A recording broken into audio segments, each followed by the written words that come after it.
大変長らくお待たせいたしました。ただいまより国際 Ladies and gentlemen, thank you very much indeed.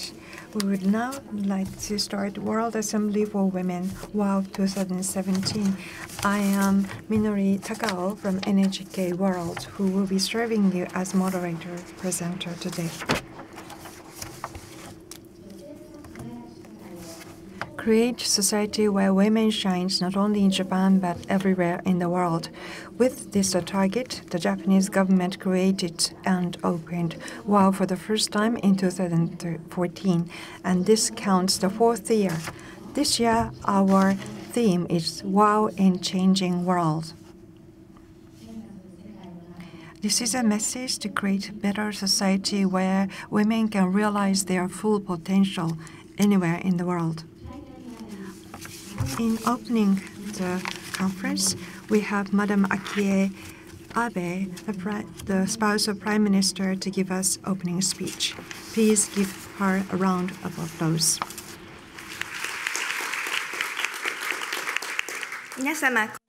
Good afternoon, ladies and gentlemen. Thank you very much indeed for joining us with WAW 2017. WAW started in 2014, so this is the 4th year this year. Through WAW, network of people is expanding and messages are spreading widely and deeply, and I feel the society where women shine is being realized little by little. I am very happy to see that happening. My gratitude goes to participants from abroad with diverse background. We are looking forward to hearing your experience and words of wisdom, which is very valuable. World is changing so rapidly now, and so is the case for the way we live and the way we work. Terrorism and missiles are threatening the peace of the world.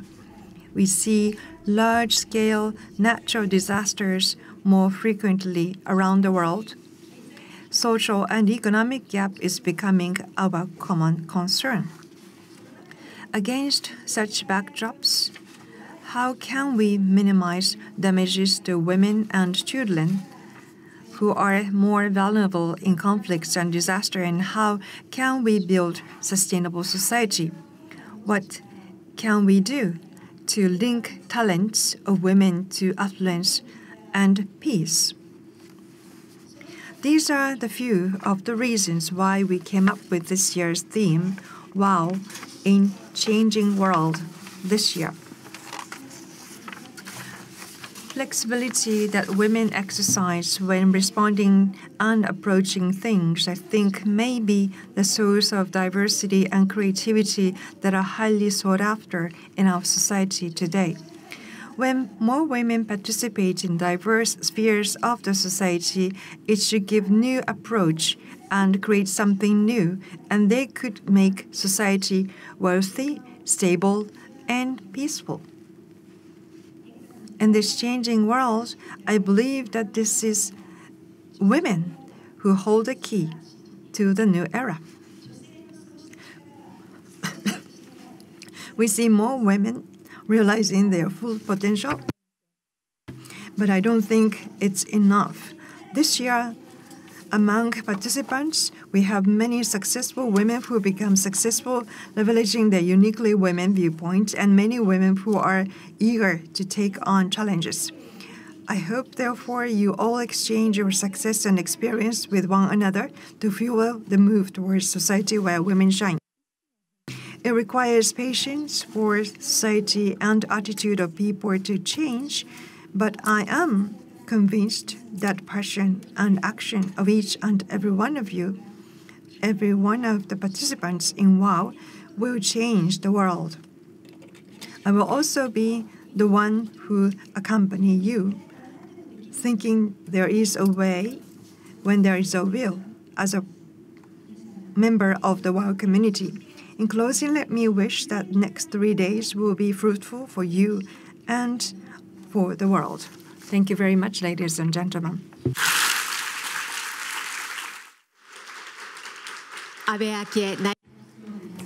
Madam Akie Abe, thank you very much for your remark.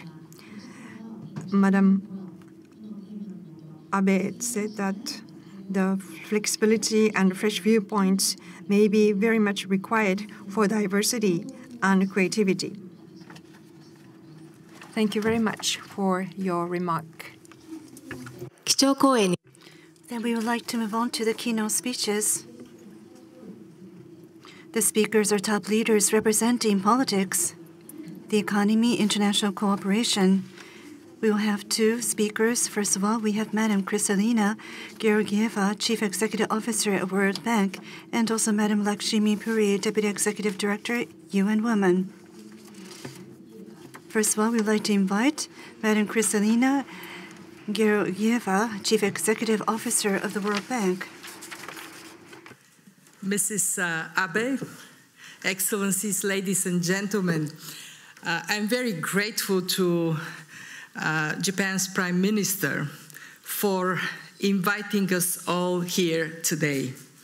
Since taking office, Prime Minister Abe embraced the cause of gender equality wholeheartedly. More than that, he made it integral part of Abenomics, which has been boosting Japan's growth prospects.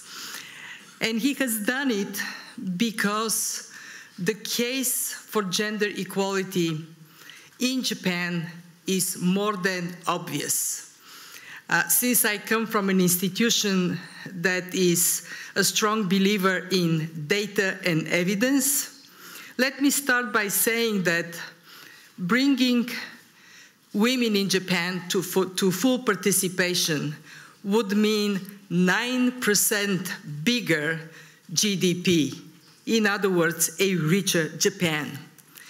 If we translate this on the language of what full participation of women would mean for the whole world, it is mind-boggling. The estimates range between 12 trillion and 28 trillion bigger world economy if we women were all to give our best. We are talking about achieving the Sustainable Development Goals and the financial gap that exists, a gap that in different estimates is somewhere between $5 and $7 trillion. So here is a simple solution to our financial shortcoming, and it has one name: women. I look at the audience and I see such a diverse group of people, men and women, and I can say that I have been coming to Japan for many, many years, but it is now that I see more women in the audience than normally there would be men. I heard some commenting, but isn't Japan not yet at par with other countries on the topic of gender equality? And here is my answer to that. It would not be first time in history when Japan will come from behind to overcome everybody. Take the economic miracle of Japan. The country was out of a very destructive war, and only in decades it became the envy of the whole world. The East Asia tigers, all the way to my home country, Bulgaria, everybody studied Japan. And I, in my heart of heart, wish Japan to follow the same path from behind to way ahead on the issue of gender equality. I am someone who has come to embrace this topic wholeheartedly after many decades believing that, hey, we have to be gender blind. You are either good or not. And then I recognized late in my life that if we leave this issue on its own device, it would take hundreds of years for equality to be achieved. So we need to roll our sleeves and get to work. So for us at the World Bank Group, gender equality is paramount for our success in development efforts. Unless we make it so that girls and women have equal rights as boys and men, no country, no community can reach its full potential, as Mrs. Abe just said. So what do we do to achieve that full potential? I will focus on 3 messages today. First, success in achieving gender equality starts from making sure that girls are in school, that they stay there, they learn, and step out of school fully confident in their skills and capabilities. Unfortunately, we still have significant gender gap in education. Some 16 million girls are, over the next years, going to be missing on this most valuable facets, building their skills and capabilities. For us at the World Bank, that has meant a very strong focus on making sure that in countries richer and poorer in the developing world, education is a priority and girls find their pathway to it. Let me give you 2 examples. One is Afghanistan. The World Bank re-engaged in Afghanistan 15 years ago. At that time, there were only 1 million Afghan kids, 90+% of them boys, that were in the school system. I can say proudly that today, 8 million Afghan children are where they belong in school, and 40% of them are girls. And that is despite tremendous resistance, difficulties, and even sometimes life-threatening action. And I want to give credit not so much to us at the bank, but to the mothers and the girls themselves for persevering in one of the most difficult environments. A second example is Bangladesh. I don't know whether there are anybody from Bangladesh in the audience. It is a remarkable country which some decades and a half, approximately 2 decades ago, decided that if they don't take strong stand on equality of boys and girls, men and women, they simply cannot make it out of poverty. So Bangladesh, with the support of the World Bank, has done 3 things. 1, small stipends for boys and girls to go to school, and a massive campaign to enroll girls to attend school. It has turned into a community celebration, the day when girls step into the school to be able to build their lives. Second, a very massive family planning campaign, because population growth in Bangladesh was so high that the country just couldn't cope with it. And third, a recognition that having jobs for girls when they graduate would make the investment in education more profitable, more advantageous for the country. And this is how the textile industry in Bangladesh was born and prospered. Having all these girls coming educated made it possible for Bangladesh to step up its economic activity, and we now see the country ready to step into a higher value added activities. My second point regarding our job as a World Bank on the issue of gender equality concerns economic empowerment. Economic empowerment starts from empowerment, simply. Giving girls and young women the chance to decide what to do or not to do. We have done a study at the World Bank on early marriage. And what it shows is that 15 million girls every year get married under the age of 18, very often not by their own choice. How is your day so far? Is it a good day? Good day? Great day? Okay, on this great day, by the end it is over, 41,000 girls would get married under the age of 18. So what we are doing is we are throwing light of issues like this and working with countries to come up with policies that allow girls to have the choice. So they stay in school, and if they choose to work, they're able to. When girls marry later in life, they usually have healthier children.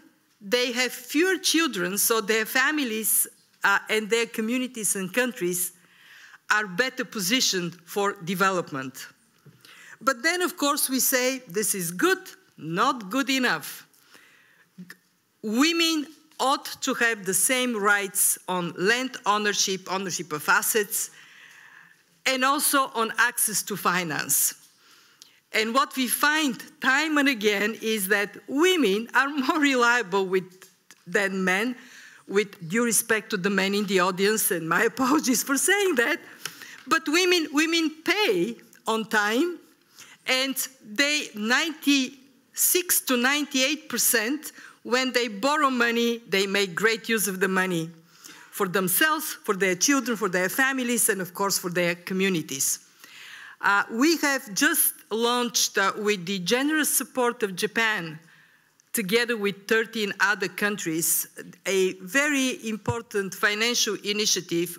We will talk about it in 2 days more in details. We call it WIFI. This is Women Empowerment Financial Initiative, where we are providing $350 million in grants to generate at least $1 billion of finance for small and medium-sized enterprises owned or run by women. And we also provide the training that women need to succeed. The accounting skills, the ability to market their goods, to reach out to others. And as you would hear, I'm sure, in the panel to follow, new technology makes this much easier. And in fact, I learned yesterday that when people shop online, more often they buy from women, except that they don't know it. So when they shop directly, they choose the men. When they don't see a face, they end up buying from women, because women are actually, all other things equal, quite competitive. We also work on issues like safe transportation. We found that to get women to work, we ought to worry about how they get there.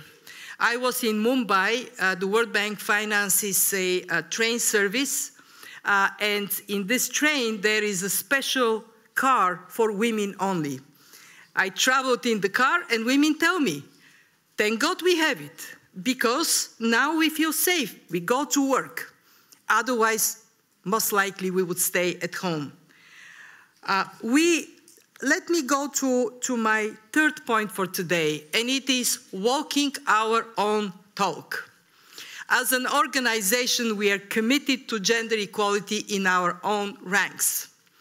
And it wasn't like this always. When I joined the World Bank in the early 90s, women were few and far between. And in fact, I remember walking in the building of the bank, dressed in a colorful jacket, looking around, walking out and buying a dark blue suit. So I can fit, I can blend. My president at that time, Jim Wolfenson, once said to me, "Kristalina, so much work to do and so very few women to do it." But we are changing this. Today, the World Bank set a target for itself to have 50% women in senior leadership by 2020. And I'm very proud to tell you that we are 45% already.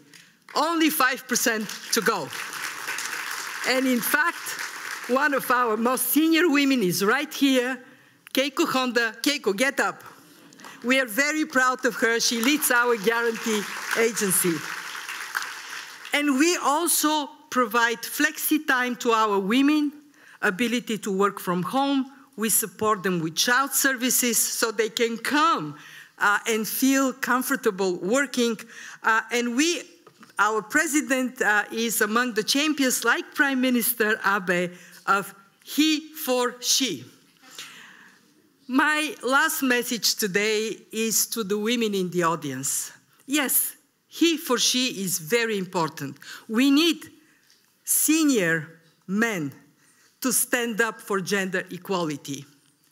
But don't forget, she for she. We women, especially senior women, we owe it to our children, to our grandchildren, to leave for them a world in which everybody has the opportunity and the right to be who he or she wants to be. Thank you. Thank you. ありがとうございました。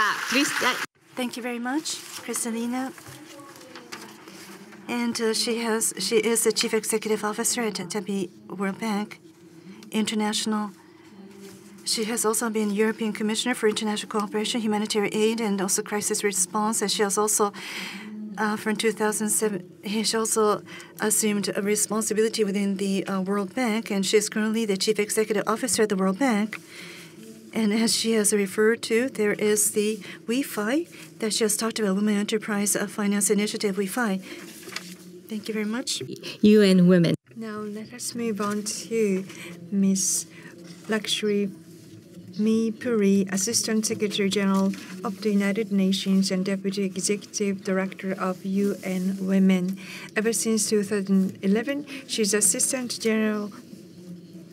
Secretary General of the UN and Deputy Executive Director of UN Women, in charge of intergovernmental support, UN system coordination, and strategic leadership or partnership. And she has been exercising her leadership in gender equality.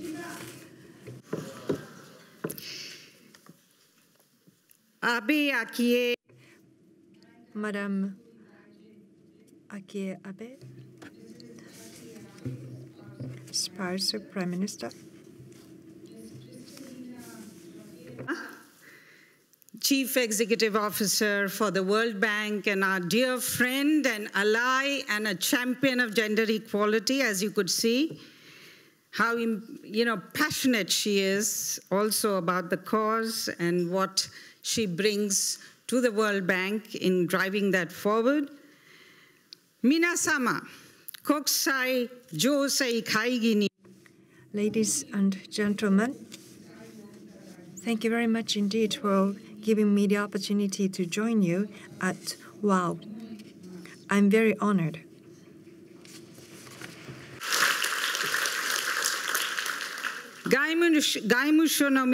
Ministry for Foreign Affairs. This is the fourth WOW meeting. I would like to congratulate on your efforts to host this meeting 4 times in a row. And also, I would like to thank Ministry for Foreign Affairs for inviting us. And also Prime Minister Abe, thank you very much for inviting us to this meeting.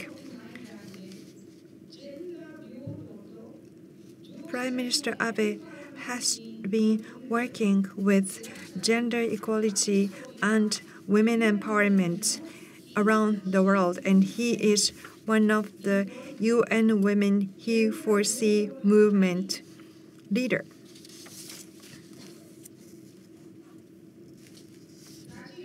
He is one of the male leader who has risen to the cause of women's empowerment.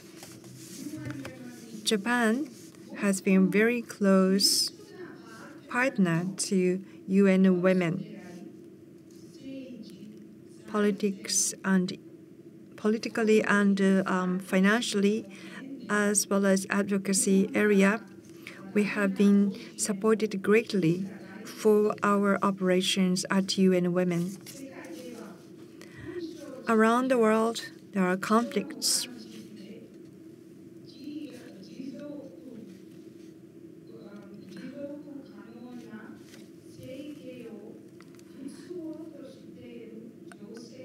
The world is requiring sustainability.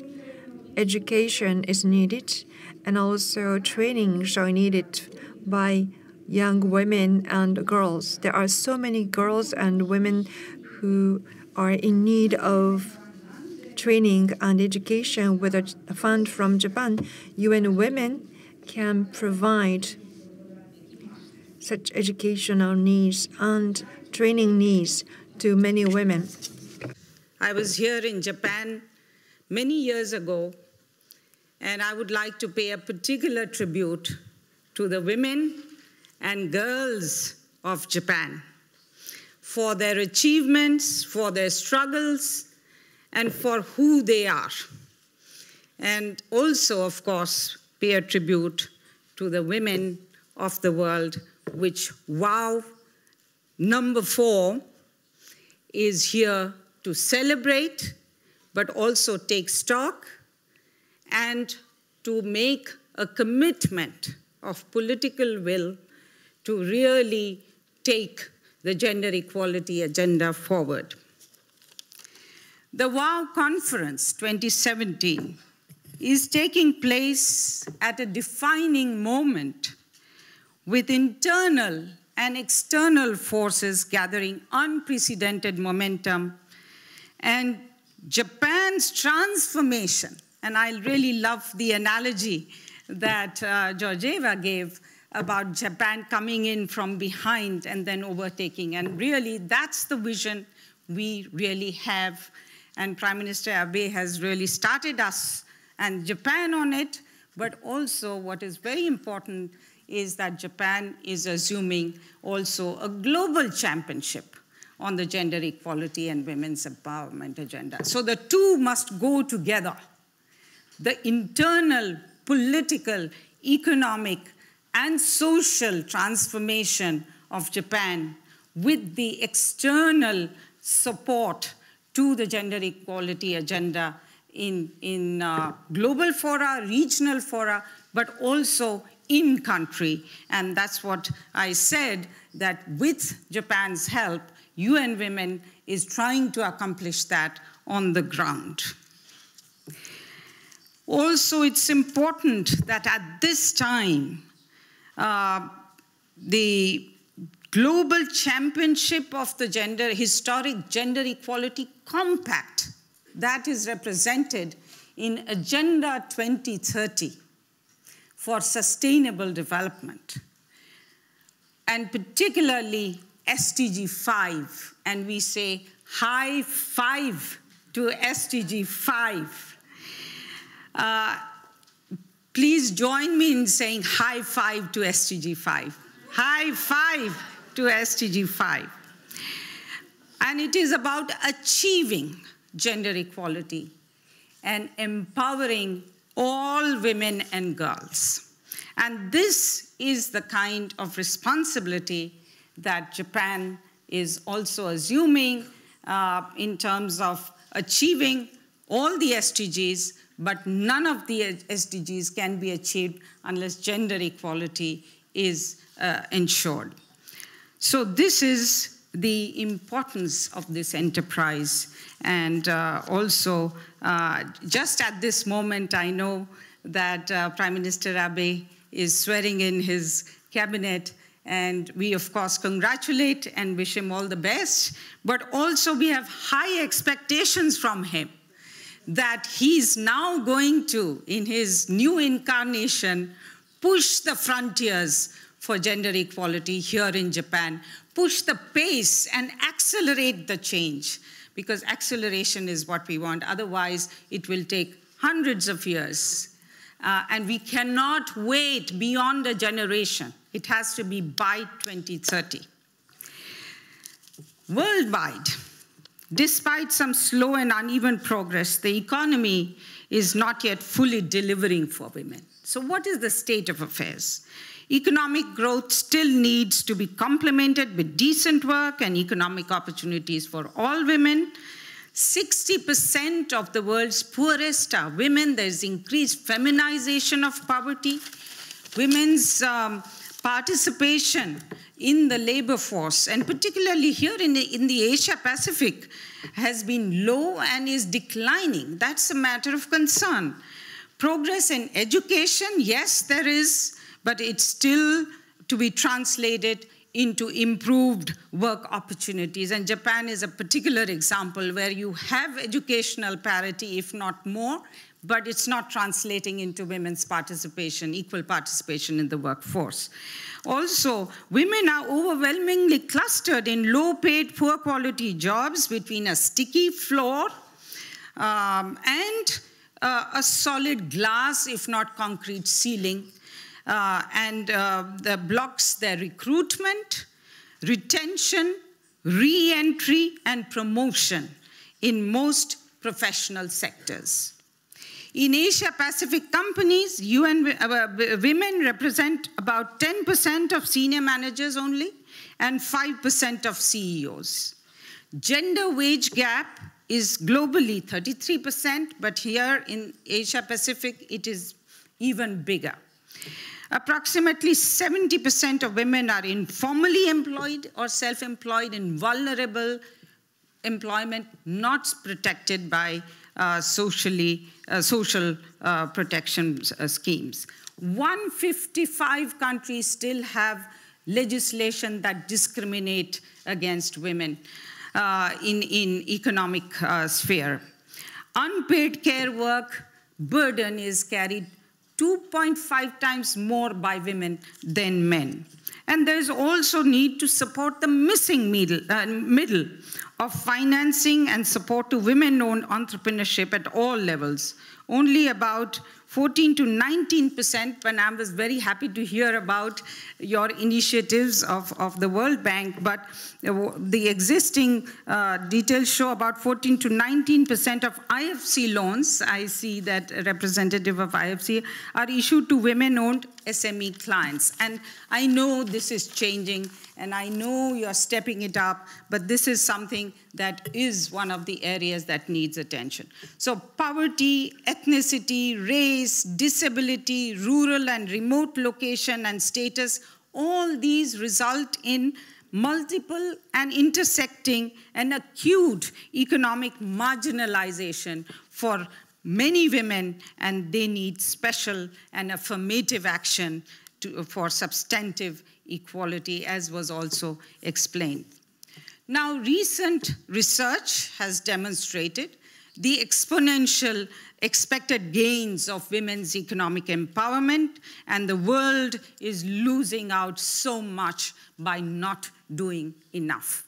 And I think you referred to the McKinsey study of how much the GDP would increase if we were to have gender parity in all of the economic sectors, but equally the company's bottom line. It's good for business. And equally, investing only 2% of GDP into the care sector could increase employment rate by 4 to 7 percentage points, with women filling 58 to 70% of the newly created jobs. So here are the multiple dividends of women's economic empowerment.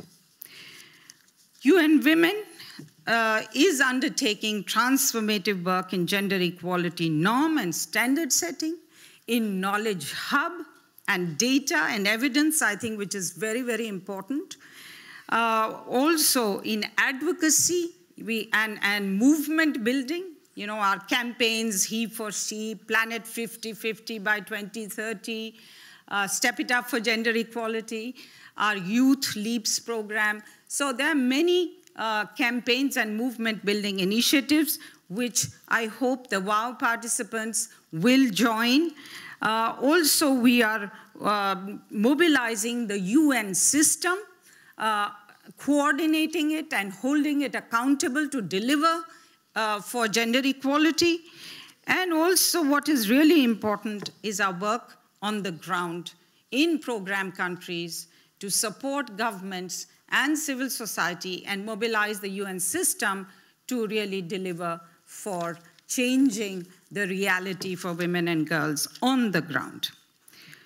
So here in Japan, of course, we have our office, which is now fully empowered and ready to support the Japanese project for gender equality. And we also work to promote women's empowerment principles with companies, and we've just launched a major partnership with Shiseido. We also commend Japan for some of the recent actions to advance gender equality and women's empowerment, amendment to the Child Care and Family Leave Act this year, the positive initiative of the Act on Promotion of Women's Participation and Advancement in the Workplace in Japan. And also we see that there has been some progress, for example, in the increase of women who continue working after the birth of their first child from 40% in 2010 to 53% in 2015. But also, particularly praiseworthy is Japan's initiative last year in hosting a G7 meeting on women's initiative in developing STEM, the WINS, and I was very happy to meet the ambassador on WINS. Now, all of this means that business as usual or economy as usual will not do, and we need to step it up for a transformative, gender-responsive political economy. And in that context, we have some major stepping up to do, and we would like to make a clarion call on all stakeholders to step it up for a Planet 50-50 by 2030 and an economy 50-50 for gender equality. So step it up, parliaments and governments everywhere, to abolish gender discriminatory laws and enact constitutions, laws, policies, and special measures are very important, and programs, and implement them effectively to empower women economically, socially, and politically. And all three things go together. It's not enough just to do the economy. You have to do the social aspect, you have to do the political aspect. Step it up, public and private sector companies to be socially accountable and gender responsive. And please adhere to the women's empowerment principles and be engines of job generation and as employers, producers, supplier of goods, services, technologies, information, and resources to empower women and their enterprises. And within their own enterprises, as was mentioned, World Bank is trying to transform itself within, Similarly, UN is with our gender parity, but also enterprises must transform themselves into gender equal workplaces, but in the marketplace and in the communities. Also step it up all to transform parliaments, cabinets, judiciaries, law enforcement, local government is very important, labor markets, factory floors, and corporate boardrooms into gender equal parts of Planet 50/50. Step it up families and communities, because that's where gender equality starts. To pursue egalitarian values and eschew gendered roles and division of labor, stereotypes and patriarchal cultural and social norms, and value girls and boys and men and women equally. This is really critical. That's where the seeds of inequality are sown. Step it up civil society and media. Media is so critical. Including social media, it's a huge power. And that power must now be deployed for gender equality. And also, they must prioritize gender equality and also help with movement building. It's very important. Government actions at one level are important, but movement building and the people in general embracing this agenda, driving this and joining this solidarity movement is so critical. Also, step it up to foster women's organizations, professional associations, cooperatives, and self-help groups, so that the women power at all levels is reinforced and organized. Step it up all concerned to build on gender-responsive ecosystem, both the demand and supply side, and enabling environment through adopting gender-responsive macroeconomic policies, social protection and procurement policies, and budgets. Leveraging substantially increased public investment and transformative financing targeted and gender mainstreamed towards women's economic empowerment. Building capacity, skills, competitiveness, including in STEM and the fourth industrial revolution, full and productive employment and entrepreneurship through effective programs, projects, and investment. Also step it up to drive a gender statistics and data revolution. Unless we have the evidence and revolution, this revolution will not then drive the gender revolution. So that we can provoke awareness and outrage. So often people don't even know how bad things are. So it's important to provoke awareness and raise awareness and provoke outrage.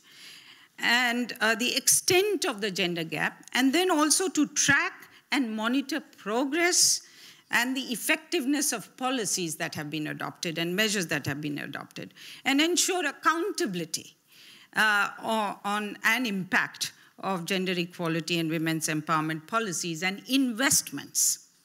Also step it up to value, reduce, redistribute, and provide through public services, as Japan is also trying to do, unpaid care work of women and girls, and create a quality paid care economy that will at once liberate women and create over 1 billion jobs for all. Step it up on official development assistance, and I know that Japan has also announced that, North-South, South-South cooperation on the gender equality projects, and further step it up, and of course the MFIs and the World Bank and the IMF investment in this project. Now, I propose that we adopt a AAA criteria, and Georgieva mentioned something about this. About the first A is about equal access to ownership of, control over, and over land, property, inheritance, productive assets, including finance, and resources to women and girls. The second A is about the economic autonomy and independence, or full ability of women to assert their independence and freely make their life, career, and sexual and reproductive health and rights-related choices without violence, coercion, and discrimination. The third A is full and equal opportunity to women to exercise their agency, voice, participation, and leadership in decision-making at all levels, global, regional, national, and local, in every field of human endeavor. When all duty bearers and stakeholders, including civil society, get this triple rating, women and girls everywhere will be able to claim their rights and be empowered to achieve their full potential, which was referred to by Madame Abe. So we really need to recognize that this is something of intrinsic value. I know we need to make a case always for everyone, but we must realize this is of intrinsic value and an imperative of gender justice in itself, and worth pursuing in itself.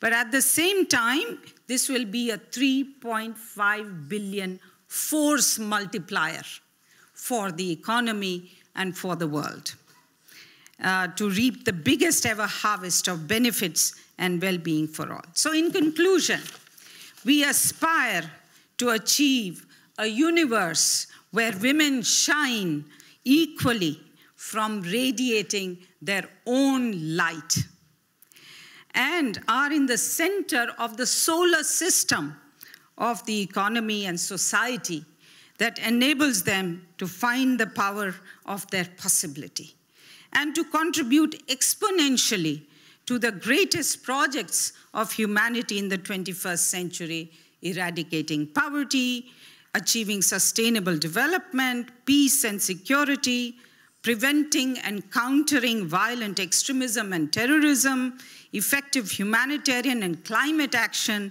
and promoting and protecting the human rights of all, so that the leave no one behind promise and principle, the most compelling and transformative promise of the 2030 Agenda, is realized.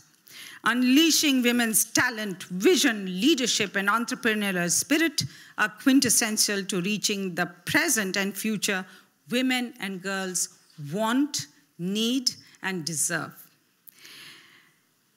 This echoes the well-known idea by Fusae Ichikawa, leading advocate of women's suffrage of Japan, who said, "Byodo nakushite heiwa nashi, heiwa nakushite byodo." She said, where there is no equality, there is no peace. Without peace, no peace without equality.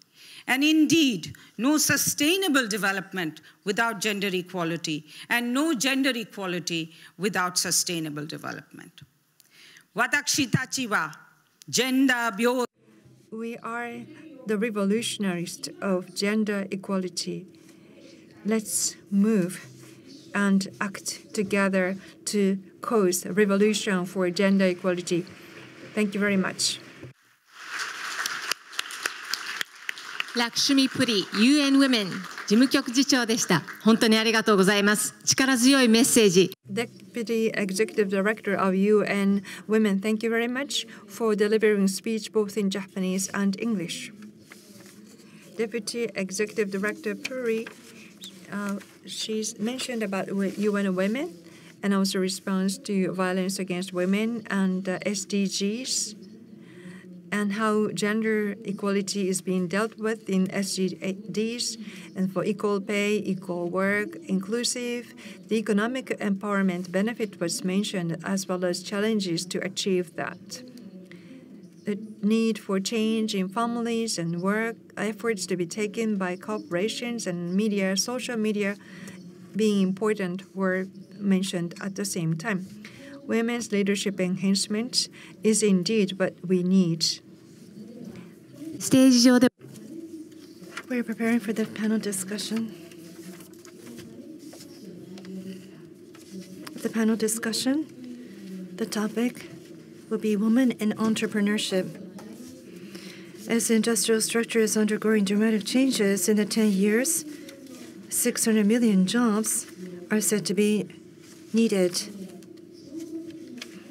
As a bearer of creative ideas and a source of new business, as well as jobs, the existence of the entrepreneur is being highlighted. Women are in close contact with the community, equipped with a wealth of knowledge as to how to make a livelihood. Women are an indisposable asset, however, and also women are adept at conceiving of new services and ideas and products that respond to daily needs. For many women, setting up new business will be a means by which she can expand on her potential, and also a means by which to participate in society. We would like to have the panel speakers join us on stage.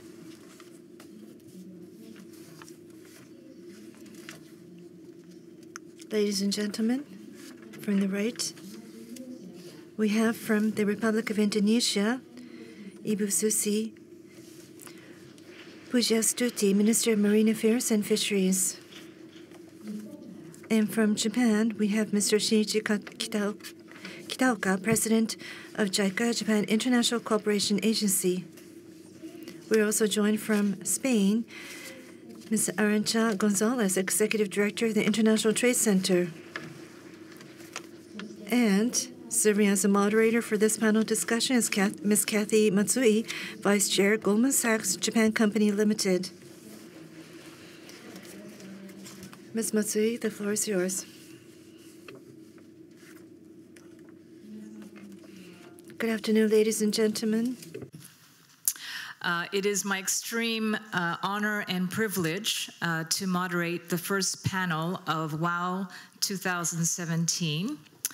The title of this panel is Women and Entrepreneurship.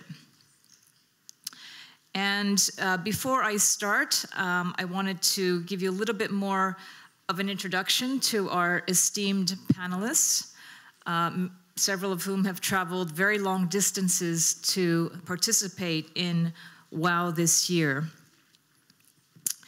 To my direct left is Ms. Arantxa Gonzalez.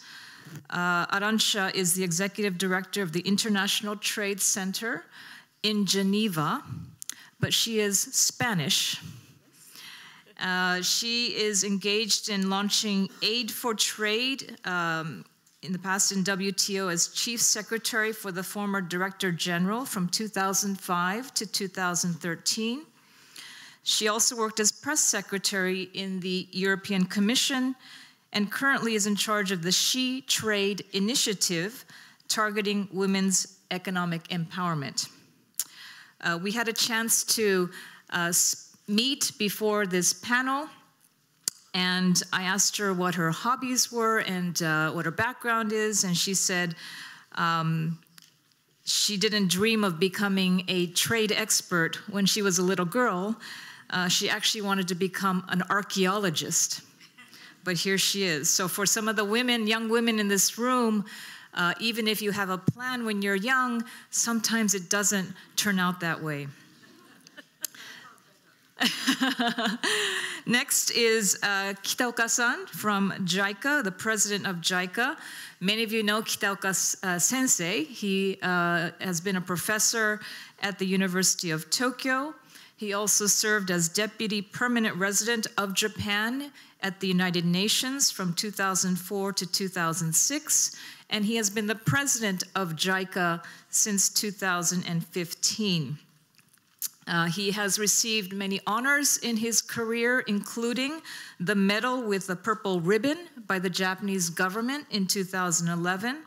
And he also was formerly a founder and president of an NPO supporting developing countries. When I asked Kitaoka-san what his hobbies were, he said, "Oh, I don't have many interesting hobbies," but he apparently loves tennis and opera, and I bet he's a pretty mean tennis player. And then last but not least is Suzy Pujastuti. Suzy hails from Indonesia, and as you heard, she is the Minister for Maritime Affairs and Fisheries. Suzy is a very appropriate member of this panel because she herself is an entrepreneur in Indonesia. She started her business life, I guess, starting from seafood distribution. And did you know she also runs an airline? She runs an airline called, by the way, Suzy Air. Her first name is Suzy. Isn't that cool?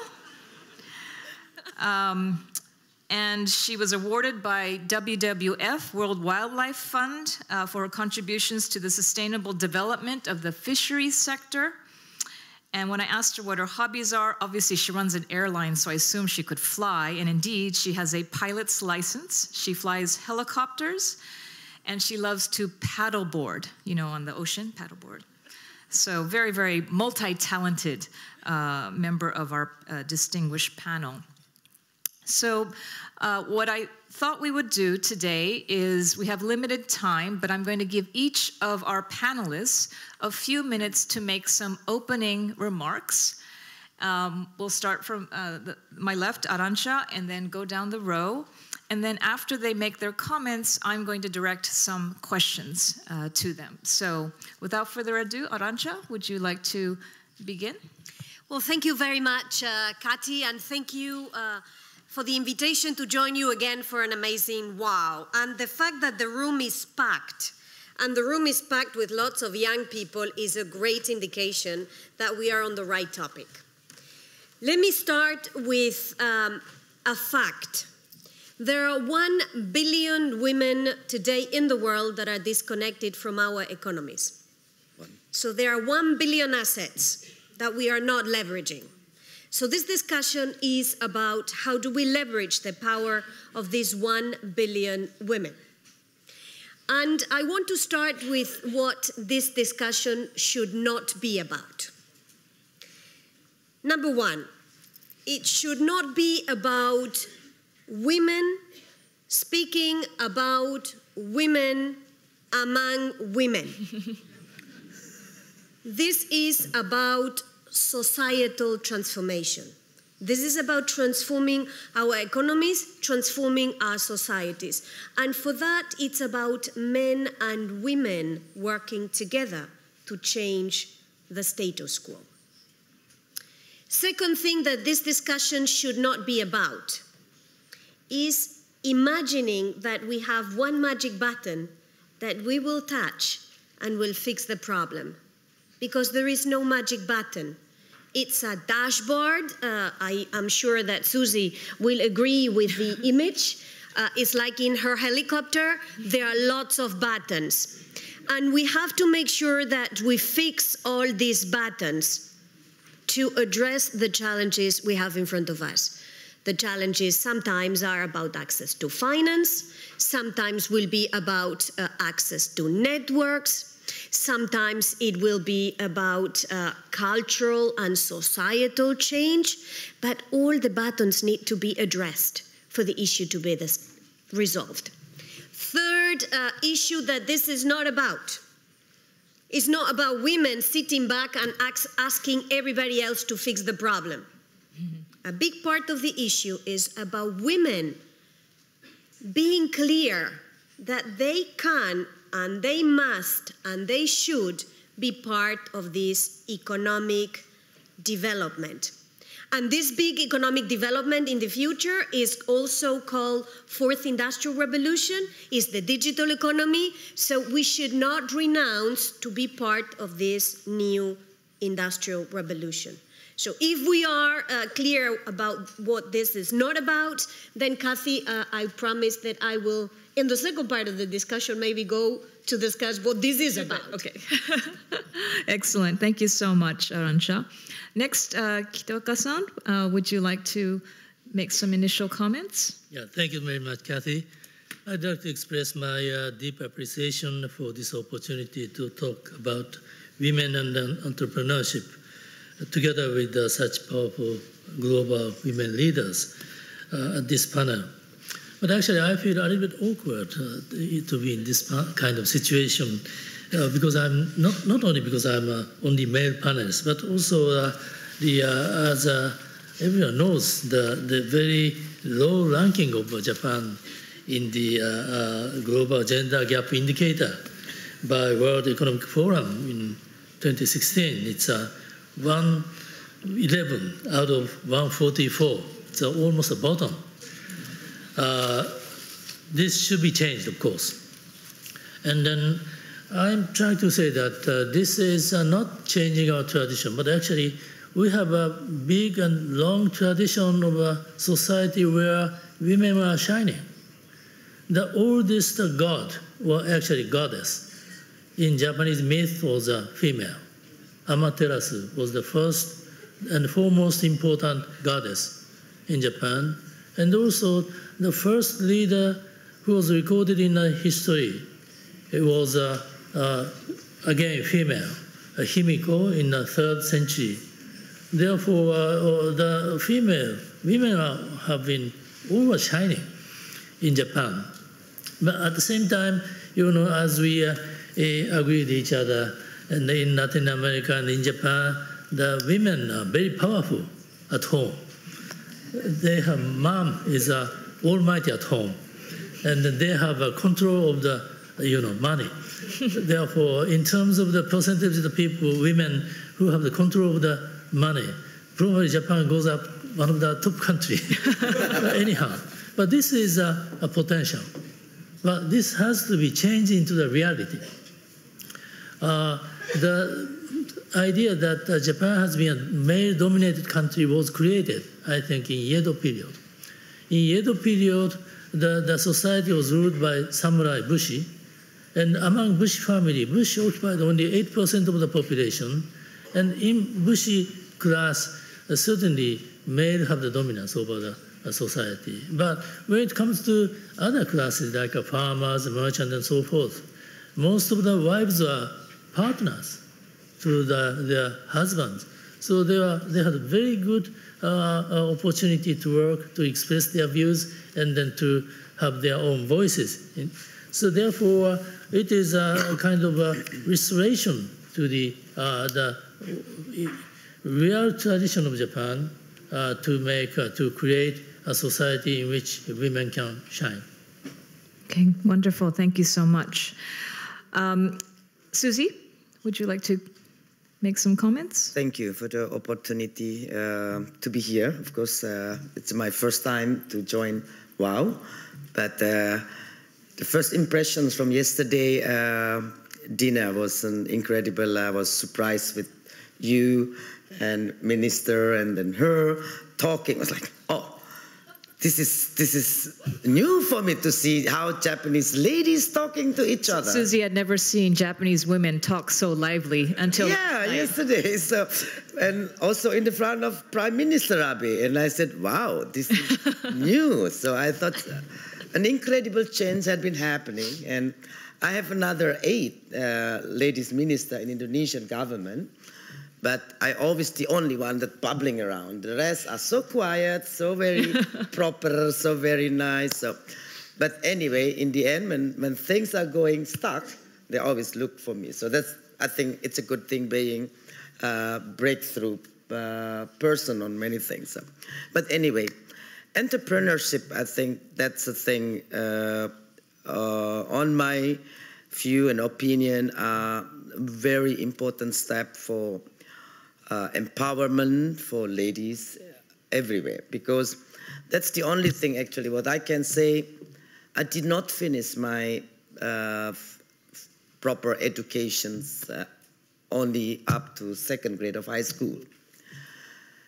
With no choice of being employed by any company with that 2nd grade high school education. And in my department, the minimum education to be employed as a cleaning service at least is high school. So with that no choice, I tried to look at myself. If I want to be independent, I have to run my own business. So I started my business with $75 in my pocket, and that's how I did. And 30 years later, I end up having a small airline, not big airline, running the commuter service in Indonesia, servicing the remote area to the secondary city. And I see a lot and see more. And I was running also fisheries, supplying my fish product to around the world, also to Japan. And then the illegal fishing is happening in the country, fish out everything, and there is no fish anymore. And then 10 years after I ran the airline, the president came and gave me an offer for minister position. And then I have to run this ministerial position. And I think as being lady independent, you have a lot of advantage that you can use to lead, to inspire, to encourage more things happening than when a man can do. Without disgrace or degrading the value or the capability of a man, but I think as a woman, as a lady, we have much more advantage.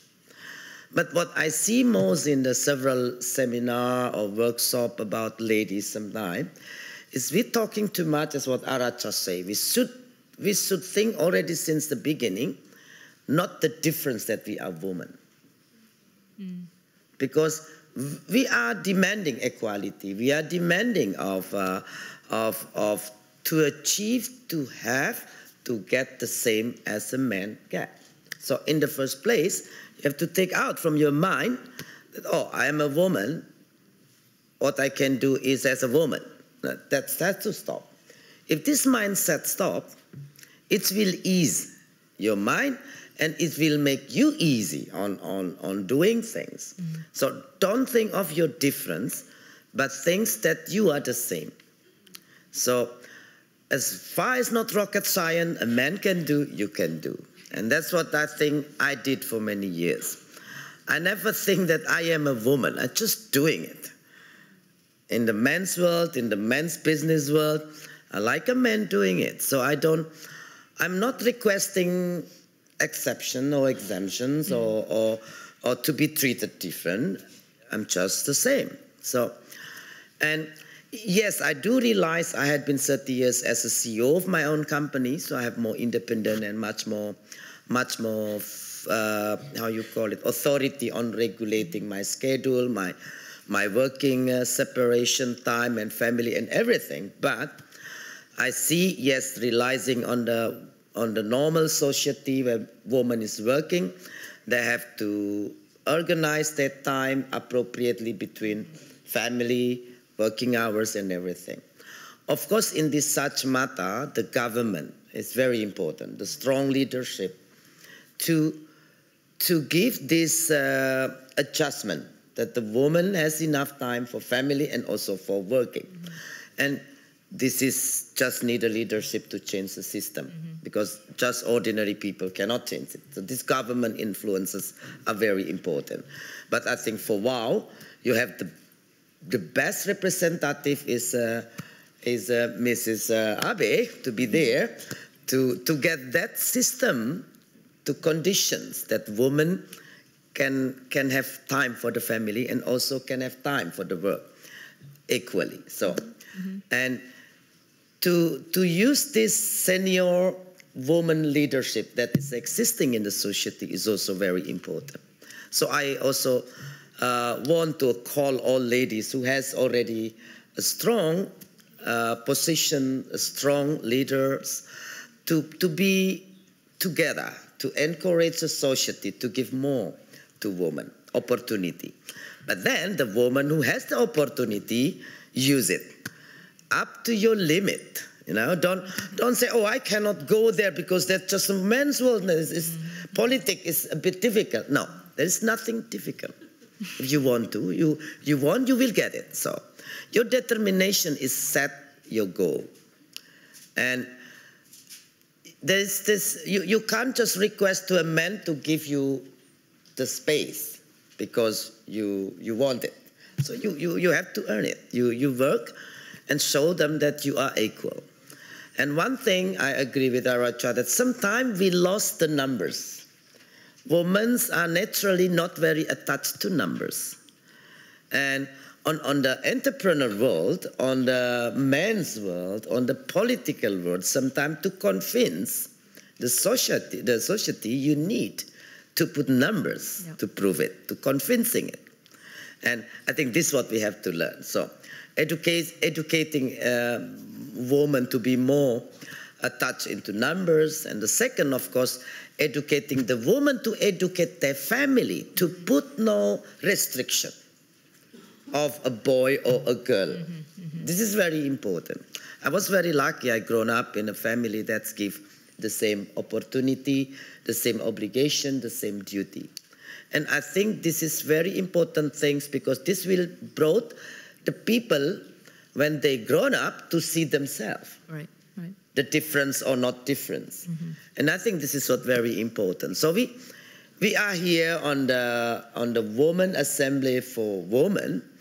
We are talking about women, but it doesn't mean we womanly thing, you know. Yeah. Right, right. So you don't have to be womanly on doing things. So we can be manly on doing things. Yeah, this is a thing that sometimes is I think many ladies are a bit, oh, I cannot do on that way because that's too manly. But it is not. So the equality, you only will get it when you equally on doing things, on the way, on capacity, on everything. So I think that's what I can say. Thank you. Thank you so much. Sorry, Kitaoka-san, can I go back to you, because I know you were going to show some slides. Oh, yes. Would you like to go through and maybe talk a little bit about what JICA and your organization thank you is so doing? much. And then before getting into the relationship between JICA and women, so let me show some example of the female entrepreneur in history. In Edo period, late Edo period, early Meiji period, there was a case of the Hirooka, who was Asako Hirooka, the founder of a Daido life insurance company, and also she was a founder of the Japan Women's University. This is a remarkable example. This is a connection of the business and education. She thought that education can be a very important basis for the next generation. That's why she tried to find it. And then she was born originally in a merchant family in the late Edo period. But she was a very active entrepreneur, developed a coal mining business, and established a bank and a life insurance company. And then, as I said, she also played a leading role in establishing the first women's university in Japan, Nihon Joshi Daigaku. Her contribution to the younger generation was immeasurable. And also, let's move to the relations between JICA and then women. JICA is not only supporting the activities of women, but also JICA itself has to be gender equality is a must in our activities. When we look at the newcomers to JICA, when we look at the generation, say, below 40 years old, then they are just 50-50. And in the future, probably we have to make some kind of affirmative action for male in order to save them. But anyhow, because of our area of activities, we have to send them to developing countries. Southeast Asia, that's not very difficult. South Asia, more difficult, and then Africa. And then sometimes they have to go, the women have to go there with their children.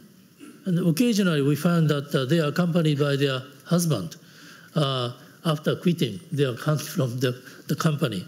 So, the typical idea was just reversal.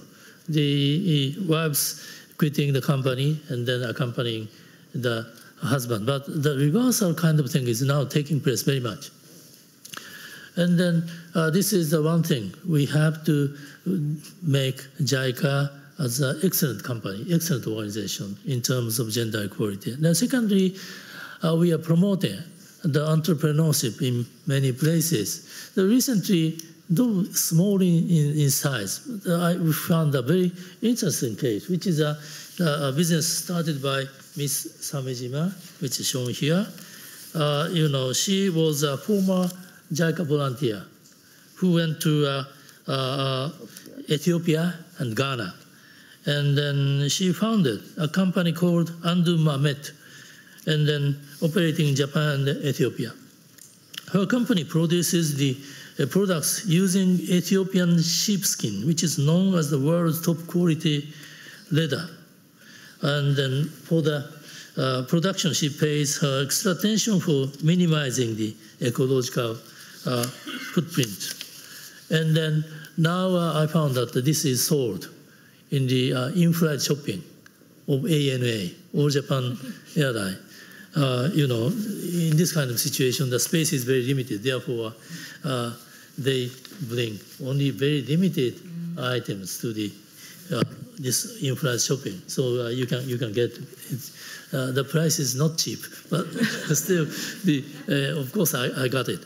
And as I mentioned, she's an ex-JICA volunteer, and then this is the ideal type of cycle.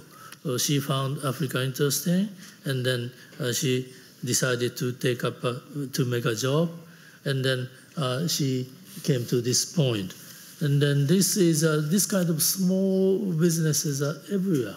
We are supporting this kind of thing. And it's not easy for Japan to bring big businesses to Africa, but we are trying to promote the interest of the small and medium-sized businesses. And as you know, almost all 99% of Japanese businesses are small and medium-sized businesses. Many of them have very innovative ideas and excellent technologies.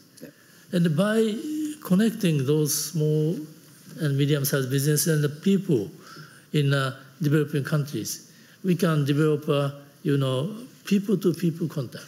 That can be a basis of the good understanding and friendship between Japan and other countries. So in many ways, we are focusing on this kind of activities very much. Mm-hmm. Fantastic, thank you.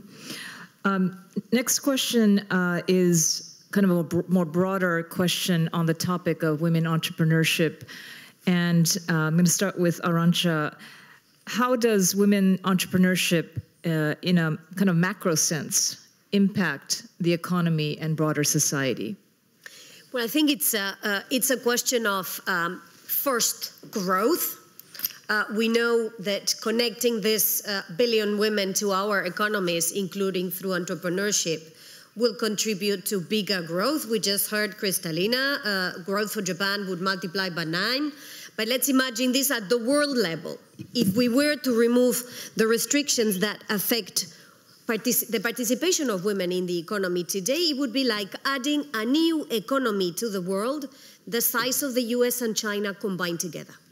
So first, this is about growth. And frankly, I don't know many countries in the world that would want to forgo growth. This is the magic recipe that everybody is looking for. Second, it's about the inclusive nature of the growth. We all have in our societies, some in a bigger proportion than others, serious problems of inequality. Is what some economists have said, the 1 versus the 99%. The fact that this growth and the benefits of the growth is concentrating on 1% of the population, and it's not been distributed to the 99% of the population. So women's economic empowerment, entrepreneurship is a means to diffuse this growth in a better way, reaching lower levels of our society, and through that, contributing to reducing inequalities. But the third dimension of this, macro dimension of this women's economic empowerment, it's also the socio-economic impact. I always like to refer to the World Bank for having done a remarkable study into how women and men spend their earnings. Because the spending patterns is different. This is an average in the world. It's not true in every country, but we know that women spend close to 90% of their revenues in their families, in their communities, in their societies, compared to the world average for men being 40%. This means that the ability of putting money in the pocket of a woman has a bigger impact in educating the children, in improving nutrition, in improving access to health care, which in a nutshell means a faster route to end extreme poverty. So growth, quality of the growth, and socio-economic impact is the three dimensions of this story that we need to be aware of. Over and above, obviously, the value we need to give to diversity. This is not, again, it's not a discussion about women. It's a discussion about diversity. Our societies are diverse. Our economies need also to reflect this diversity. So we won't ask what the men are doing with the other 60% of their... You should ask the World Bank. We'll save that for later. Susie, you're from Indonesia, and Indonesia is a high-growth economy, but what do you see from your own experience? How has the role of women in entrepreneurship in your country impacted Indonesia economy and society? What I see, the role of women on economy, the way it's run and happening is much better when the woman having a stronger role or having the much more portfolio to do in the community. I can see just an example on the fisheries sector. The people in the south coast of Java and north coast of Java is two different, almost totally different. Why? In the south coast of Java, the women take more stronger, more dominant on taking care of the economy. So the men go to catch the fish or the shrimps, the woman waiting and get the shrimps and selling it to the auctions. And the woman get the money, buy what the man needs, so they don't hold the money, the man, but just the woman have the money. And they can save into, normally they buy jewelry, gold and things like that, which is good investment. And then they also hold the money to buy more land or investing into other portfolio. In the northern part of Java, the men do the work, catching the fish, catching the shrimps, and selling it themselves. And on the way back, they always have things to do, either play card or music, karaoke and everything, and back home almost none. And you can see the quality level of livelihood in two areas are totally different. The poverty is much higher in the northern part. In the southern part, not. But that I also see in my way, in the place where I do business. I can see my women managers and men managers. The way of thinking is different. But I think the world needs both. The men way on how practical they're doing things and how the woman on detailing things. They both are basically needed on many things. But what I often see is there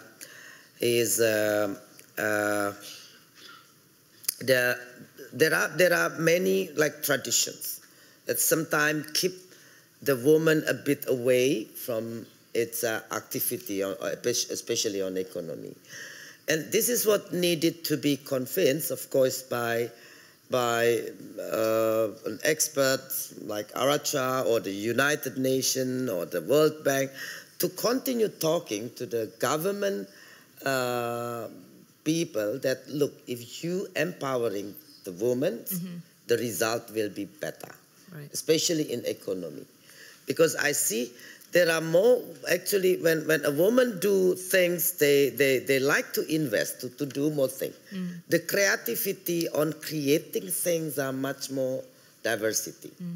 But in a way, it's structured for long term. We need the way men on doing things. So these two are actually important to work together. But of course, to make this number come up, we need Aracha, we need the World Bank to convince every state to give more roles and space to women. And access to the finance, that sometimes is a big problem. Right. That actually you can solve it if you give $1 million to women and $1 million to a man. The result will be much spreaded. So the gender ratio when women run business is actually will reduce a lot. That's probably. I hope you don't feel that I'm Kitaoka-san is dying to say something, so. It's better. No, we know. So, dozo. No, I'm not opposing to you at all. But while Arancha and Sushi are talking about on the rather side of consumption, but I think we can say the same on the production side. Actually, for example, I can show you a case in the Kyrgyz Republic. You know, where JICA supported women in the rural areas by branding and marketing, jam, dried fruits, and handicrafts made of felt. And then some of them are imported to Japan, and they are sold in as a part of a Mujirushi Ryohin, which is a very well-known shop. And then what I find there is that, you know, Mujirushi Ryohin or those goods are produced in the local community. So that it also strengthens the community. And then based on the cooperation among the people in the community, the men may have a tendency to go out from the community, but they tend to remain in the community and working together. Also, I have seen many things, many cases, for example, in Africa, in small villages, if the women have some money, they tend to use that money to buy the chickens. And then also they try to produce more vegetables to sell. And then these are also community-based activities. These community-based activities are more often shouldered by women than men. That's my observation. So this is one of the differences between men and women. Now, of course, the financial side is very important. And the JICA is also trying to give the financial support to those activities. But if I have a time, I'll a little more elaborate later. Great.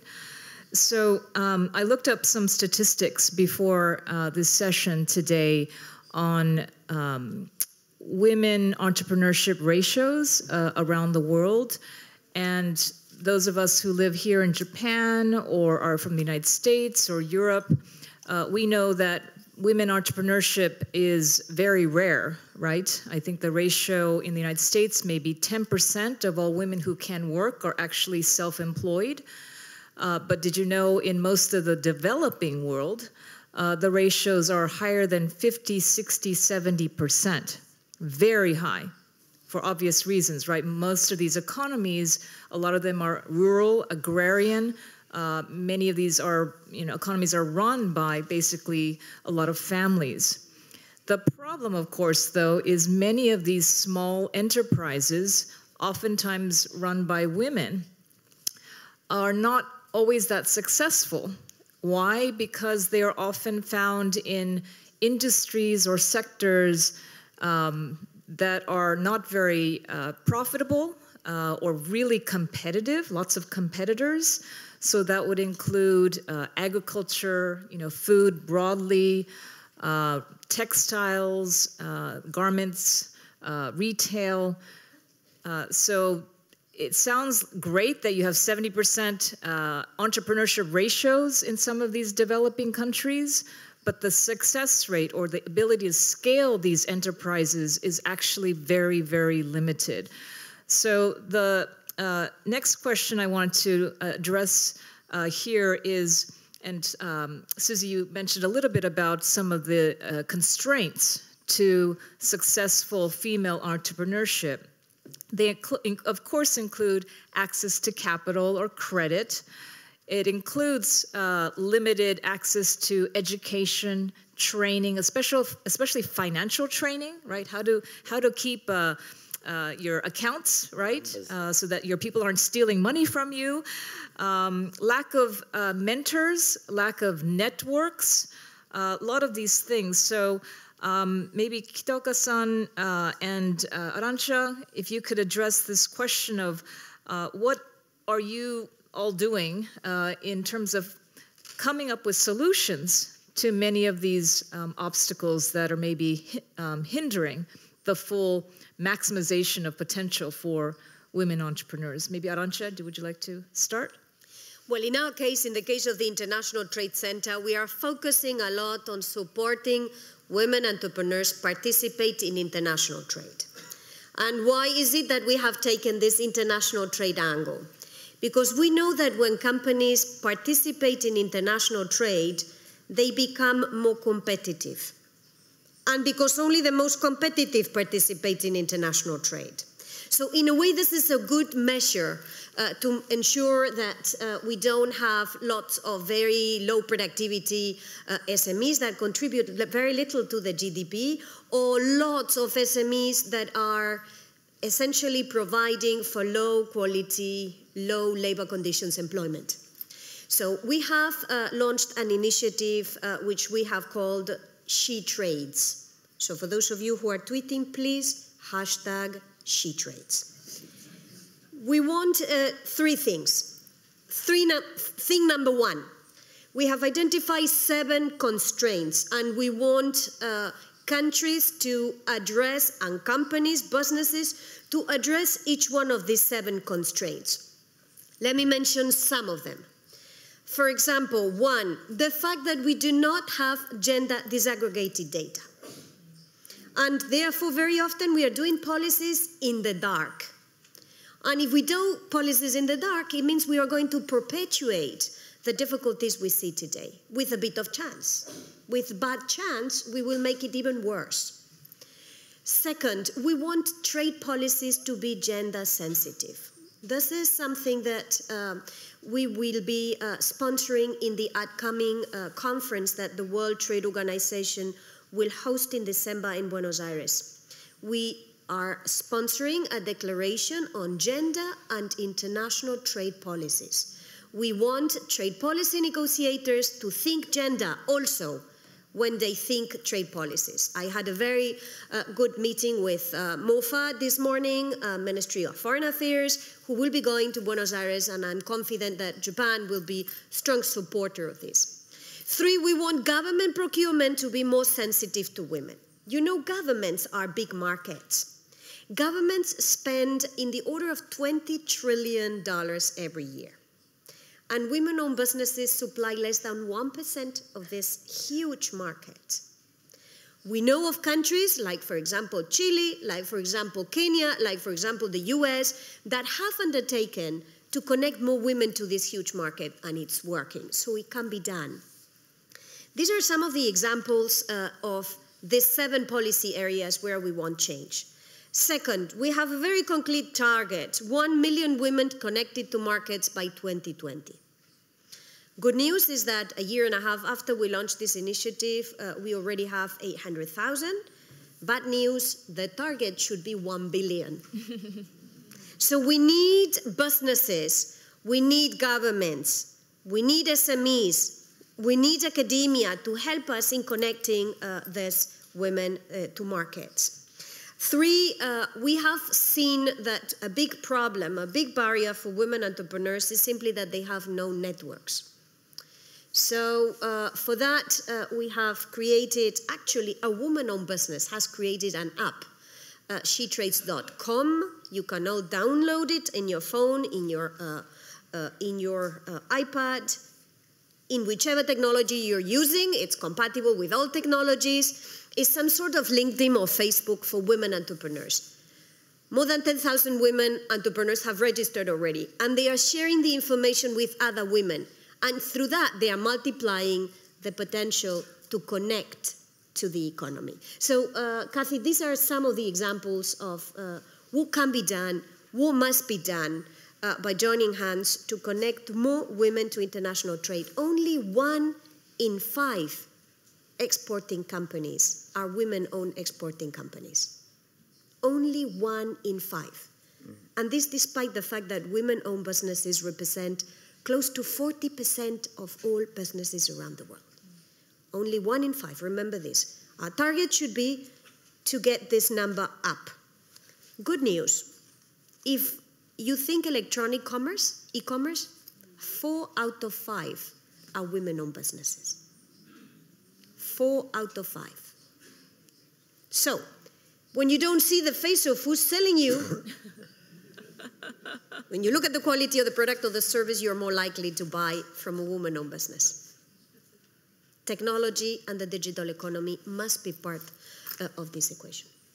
Absolutely, and unconscious biases still run very deep in many societies, and so I think the digital economy is definitely, hopefully, an answer to this future. Kitaoka-san, would you like to elaborate on this particular question of what JICA is doing? Just one point before going to this financial problem. I have visited many places in conflict, and then I found those places are, very dirty, full of waste and kind of things. And then there are many men standing, doing nothing. The only women and children come to the places and to try to clean up the places. So I find this another link between the women and the community. So unless people become serious about cleaning up the places where they live, we cannot solve this issue of conflict and peace. But having said that, the biggest obstacle is, of course, financial problem. It is said that 70% of women entrepreneurs have limited access to formal financial services in the world, because they do not own land or a property that could serve as collateral. In order to overcome this kind of barriers, JICA implements the projects which promotes women's access to finance. One, for example, in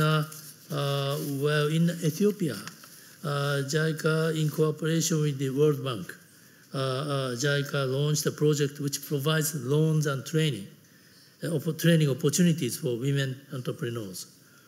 And then JICA also supports women entrepreneurs by providing finance to microfinance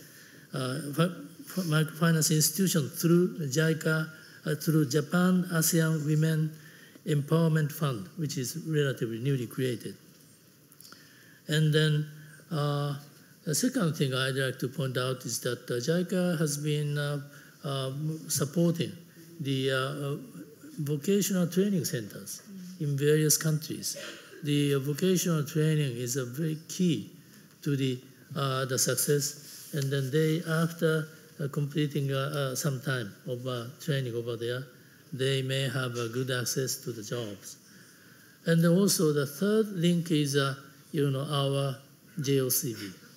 JICA is sending a lot of volunteers to all over the world, and then they can create a very good link between the local needs, local people, and other parts of the world.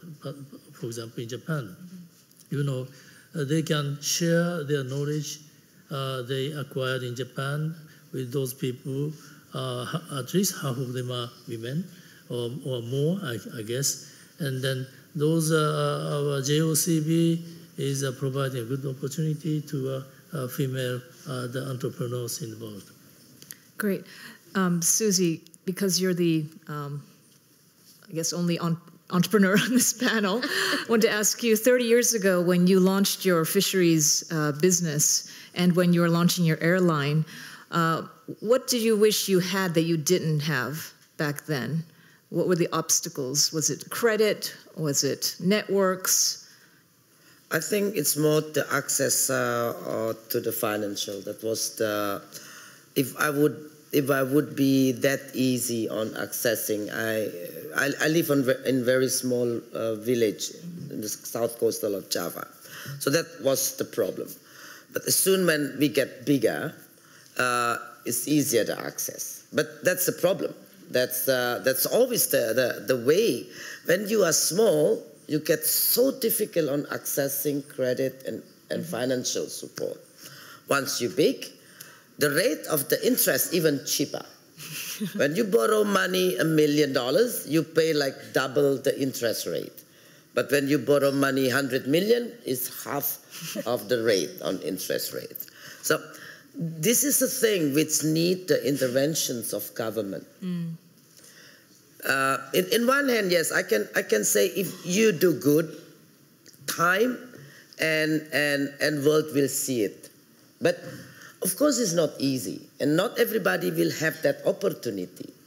So in this case, yes, the government obligations to create the access, the network easy for many women. And other thing is, of course, partnership between countries is also very important. So my first big credit was I get from KfW, Germans. For friendly environment, efficiency. That time I make the factory with ammoniac system refrigerators, so no more freon. And then by efficiency, buying the newest technology on freezing, so that can make the freezing time faster, which means the weight of the shrimps or fish is not that much dehydrated. So normally 1 ton, you lost 100 kg to be frozen, but with the new technology, you only lost 10 kilogram. The 90 kilogram, that's the innovations to pay your debt. And that's the way what it's called. And such program is very important to reach the people who really the player. But then again, if the local government, the regional government, the central government don't have strong leadership on penetrating this, it will be always the problem. And that's what it is true. The fact that many small, medium enterprises are women, but to reach certain level, they become exporters and things like that. It's need assistance. It's need a conditions that the government can become assistant there to elevate. I was very lucky that with my consistency, I'm being seen again. So it was, but it's not everybody have that opportunity. And this is, I think, the problem. I'm trying to get 2 planes. I did not want to build an airline, an example, but it's become an airline. I was actually dreamed to have 2 planes to break through the challenges in Indonesia, lack of infrastructure. Live lobster is $100 a kilo, and then dead lobster is $20 a kilo. Try to convince the bank, the mortality rate reduced, I can pay the $1 million of plane. I need to go 4 years going around the bankers. And everybody said, I can't promote this business plan because my boss will say me crazy. So it's this kind of thing. But of course, the continue convincing people with numbers is give me rewards. But in this matter, I see the obstacle of how ladies move into entrepreneur to become big entrepreneur. But what I can say, accelerate your capacity and your capability to go through your business and make it good niche market. Always look for niche market. So not doing it as many competitions are so tough. This will be very difficult. Find a niche type of business, a niche works, and concentrate on that. Try to do your best quality because that quality will never out of the business. That's what I always try. So I don't like competition. So I just try to make my product different and very good. So the buyer looking for me, not I'm looking for the buyer. That was my key. I'm too lazy to compete. So I just do things that nobody's doing it. So it's less competitions. And other than that, I only do things that I like. When I don't like it, I just drop it. I start something else sooner. Because once you don't have your heart in it, you will be struggle to put energy on it. And I try to enjoy my family life, my children, both the same equal. I need both of them. I can't run the business only because then I'm not happy. And I can't run the family only to have all my kids all around, but I have no money. So you need both. That's what my experience is. So I try to be always having fun here and there to continue energizing myself. I'm healing myself. Stress are always there. As a minister, the same. I just go paddling and be away, don't see anybody, don't see people, no journalists, nobody, no politicians, nothing. And that's energizing myself. And then working, that's also on the business. So having good money, you are independent financially. When you're independent, you have a lot of power to decide, to do, to influence, to basically do rolling the things. And that's exciting also. So family is also important because they give you all the brights of all the sparkling of your heart, your mind. But family without money is also impossible. So both are very important. So being independent, happy, that's energizing you to be a good entrepreneur. And government, of course, here has to work to provide room, space, assistance. That's woman entrepreneur able to live up. Because to be sustained access and success, you've got to go certain level. Right. You know, you can't have 2 planes in airline and successful. You need at least more than 10. Because there are the minimum costs of economy scale. That's what sometimes many businesswomen, they don't reach this scale. So it's too little to be into sustained economy scale wise on numbers is not there. Right. So like having bus on transportation only 2, it's impossible to survive. Because when one is breakdown, they cannot pay to the bank. But that's again, the bank will not give you big money if you're not big. So chicken and the egg. Chicken and egg. And I think this is the government has to make. To decide chicken and egg. You know? And then after, it's survived by itself. By having more than 10 planes, an example, you can afford 3 planes grounded and you still make money. That's right. But if you only have 2, 1 grounded, it's 50% gone. Your capacity then is. you are bankrupt. Right. And this is the job of us, of government, to elevate this into that economy scale level is survivable. And this is every entrepreneur, especially women in the villages, in the rural area, are desperately need help. Elevate them to, so you have to support them until the basically safe level for them to play. Because otherwise your work, our work, the government work, will be in vain. Right. Because all this flower grown up, in certain level, and that's what we don't want. So that's an excellent segue into our closing. I'm going to ask each of you to just try to think of some messages that you want to convey to this audience that's very global here today on this topic. I know you've all talked a lot already about the obstacles and the impact of women entrepreneurship, but there's only 1 or 2 closing comments you'd like to make. Please, Arantxa, if you'd like to kick it off. Well, I'll tell you what has worked for me in the hope that maybe it helps for you too. I was born in a very, very small place in a rural Spain. From there, I moved to Madrid, which is the capital of my country. And from there, I moved to Brussels, which is the capital of Europe. And from there, I moved to Geneva, which is the European capital of the United Nations.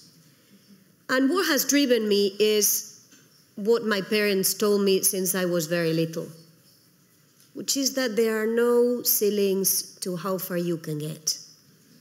That it's all about hard work and believing in you, your work, and yourself.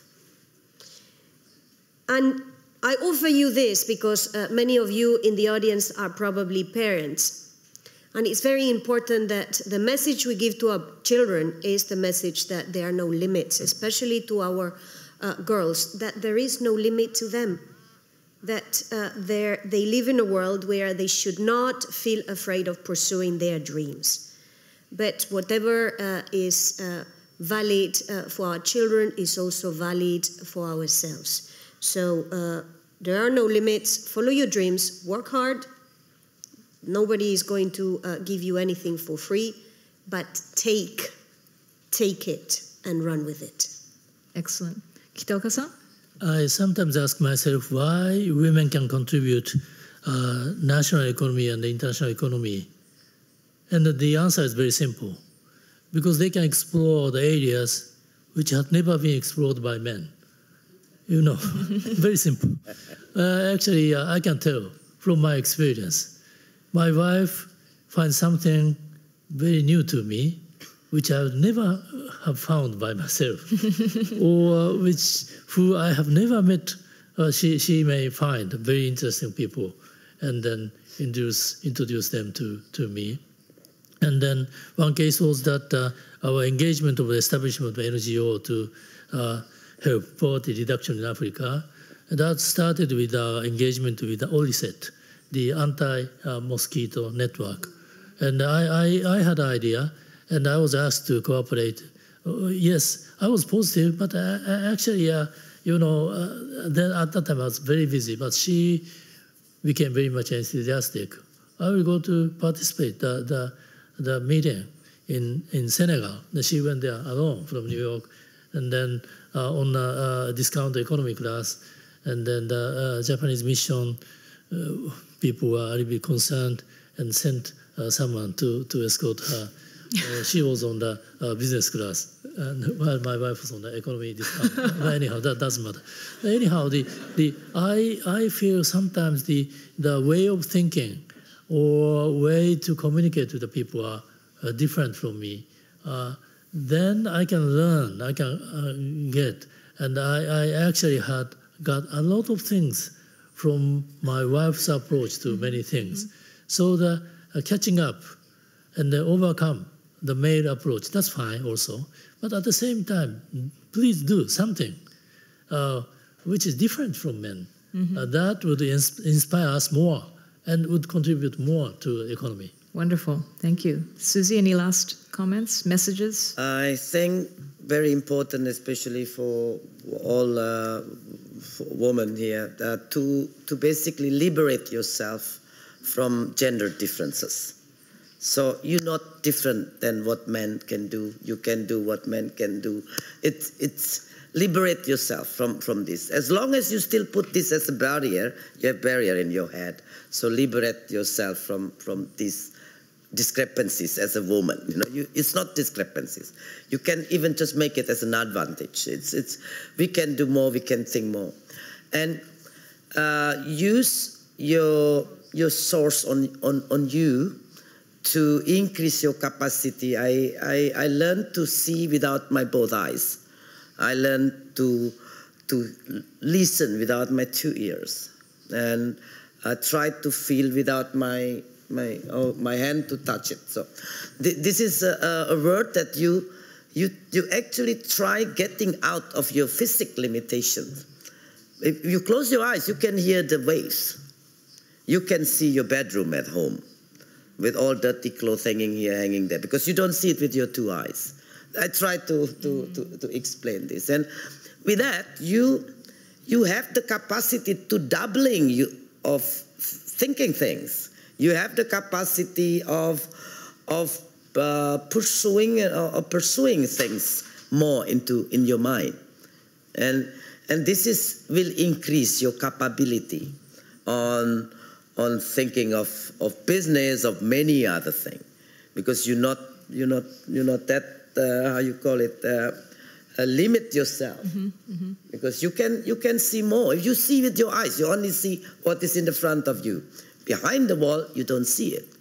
But when you see things without your eyes, you can see everywhere. You can see the skiing resort in Alpen and thing that you had been visit. It's visualizations in your mind. So the third, so first liberate, and the second you get out of your physical limitation. The third is see things positive and always happy with yourself. This is very important because that's your energy. If you're not happy, you don't have the energy to move on. And the fourth is very important to be consistent. Because when you don't have this consistency, you will go nowhere either. It's too much fun. And fun is important, but when too much fun, you forgot the real life. Thank you. Thank you so much. So if I can summarize, there are no ceilings. If you dream, then do everything you can to realize your dream. And parents in the audience, don't limit your children's dreams. Always embrace new perspectives from different people, that is from men and women. Leverage your unique sort of niche. Try to find something where there's not a lot of competition, where you stand out with your quality and your hard work.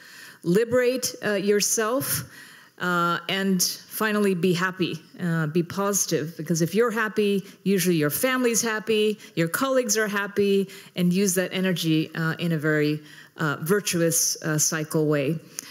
Time is out. I just please join me in thanking me for the wonderful panel. Thank you very much.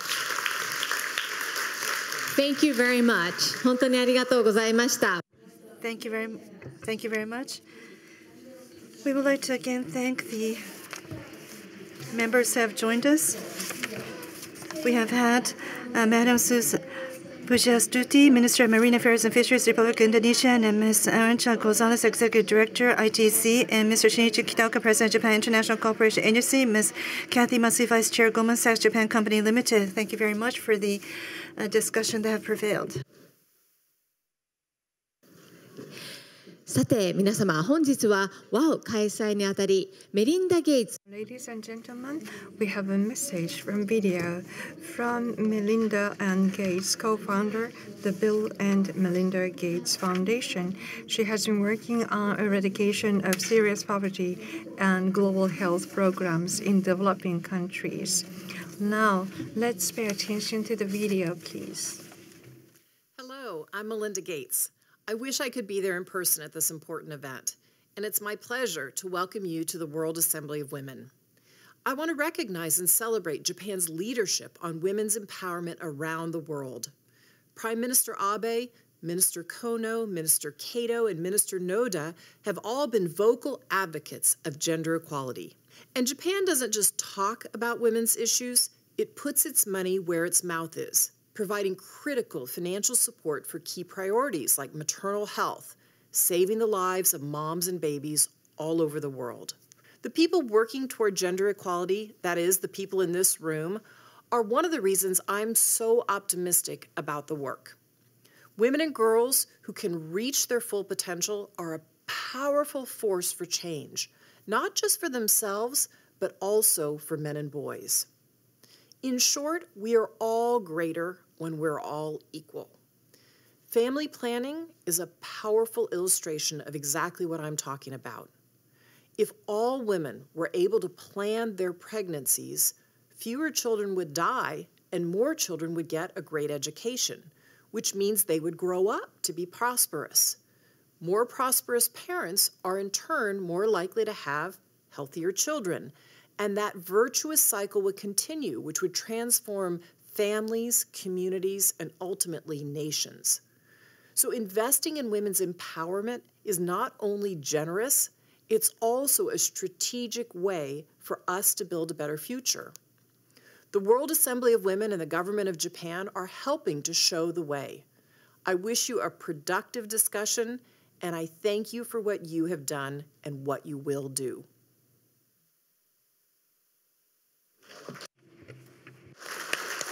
Melinda Gates. That was a video message by Melinda Gates, who mentioned about supports of mamas and babies by Japanese government as well. Now, Haruno-san. Now we'd like to invite Ms. Haruno Yoshida, CEO of BT Japan Corporation and Vice Chair, the Board of Counselors of Keidanren.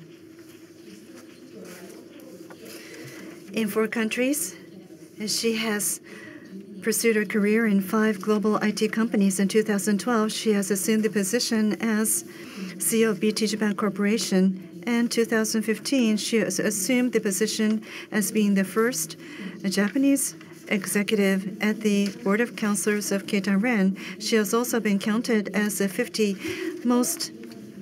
greatest leader in the world. She is also the only Japanese as well that has been selected with that honor. Thank you very much. As I see you, I see everyone just moving to dying to move on to the next reception. But I have a long speech ahead of me. You must give me 5 hours. For the first time in a long time, I'm wearing a kimono. You may wonder why. It has been about 3 years ago with Prime Minister Abe. I've had the opportunity to exchange some comments.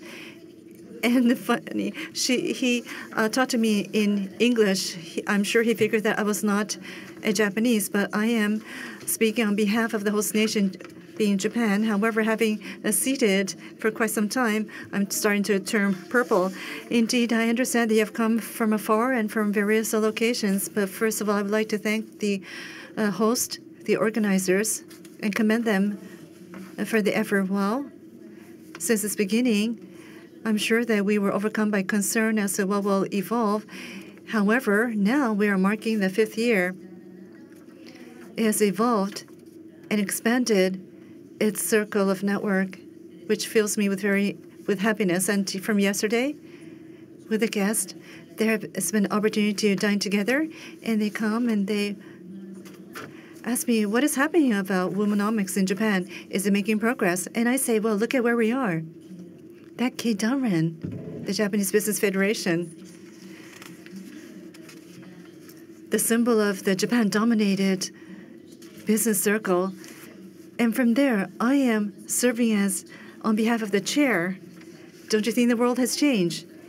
As I make this address, things certainly have changed. Japan has spent time. We have dedicated our efforts, and also the business circles under the leadership of Prime Minister Abe. We are changing as the private and public sector join hands. We are in the 5th year. We find that many changes have taken place. And I'm the first executive of the Board of Counselors of Keidanren. Since I assumed this position, it is now my 3rd year. And at the beginning of this year, I was falling into Islam. I was serving as the promotion of women participation. It has been several years that I was really pressured. However, the gender gap, it doesn't seem to have improved. And fatigue really seems to have set in. And then we see missile launches being made, and priority about women participation seems to have taken 2nd place. However, I have been prodded that we must look at the case studies of advanced nations and receive advice so that we can steer the course ahead of us. And that is what has been said. And we talked this over with the Secretariat. And I decided that I really must make my way to the United States. Since the Trump administration came into being, there is this really unique, unconventional president.